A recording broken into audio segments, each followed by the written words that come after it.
Today's video is all about self-care.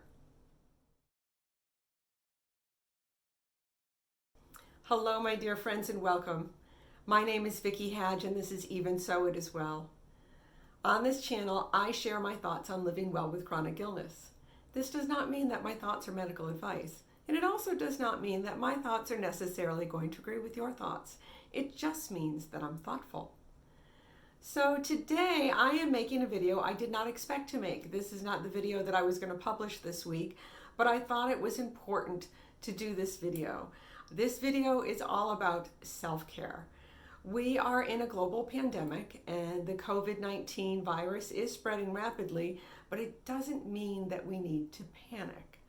And I'm not going to go over the CDC guidelines of what to do during a pandemic. I will put a link in the description below if you'd like to see the CDC guidelines.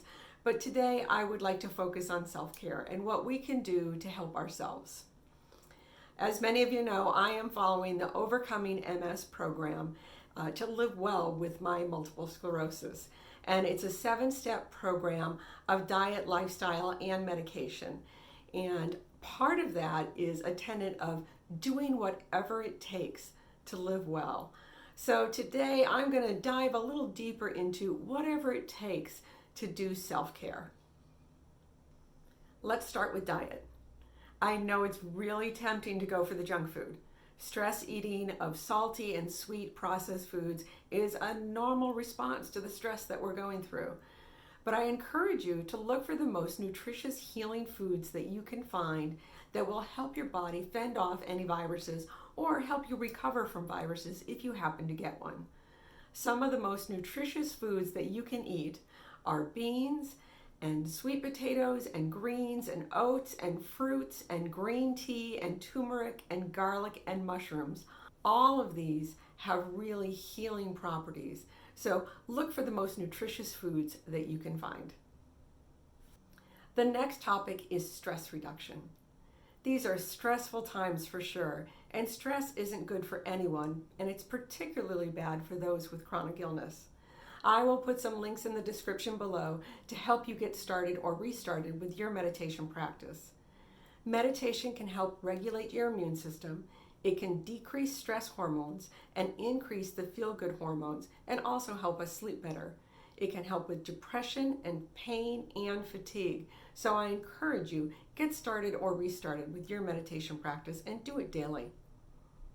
And don't forget to exercise. Exercise is really important for your quality of life and to combat depression.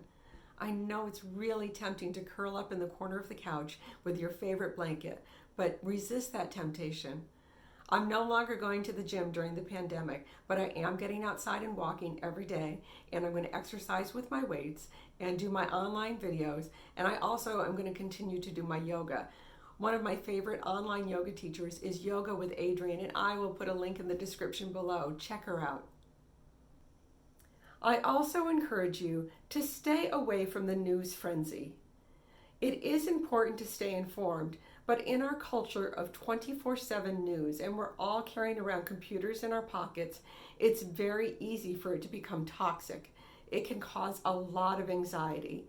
Check in once, maybe twice a day. Be careful to not become isolated. As we all decide to stay home more, it can lead to feelings of isolation. I encourage you to think outside the box. My MS group is going to meet this week, but we're not meeting face-to-face. We're going to meet online. We're still going to see each other and talk to each other and connect with each other and support one another. And next week I have a lunch date with a friend, but instead of meeting at a restaurant, we're going to meet via FaceTime. We're both going to make our own lunch and get on our computers and still connect. I encourage you to reach out to family and friends too. Give them a phone call, get on a video chat, connect with them, and see how they're doing. I encourage you to look for the gifts in our new routines. Is the glass half empty or is it half full? You get to decide.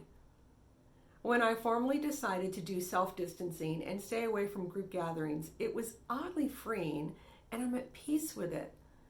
I'm looking forward to spending more time at home and tackling that to-do list around my house and reading those books I've been wanting to read.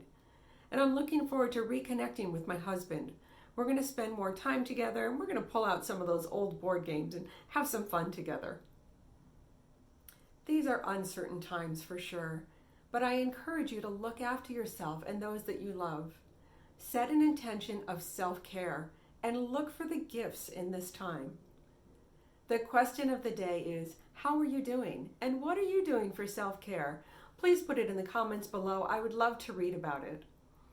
If you enjoyed this video, please give it a like, hit that thumbs up button underneath the video. And if you're not subscribed, please hit the subscribe button and the notification bell so you don't miss any of my upcoming episodes.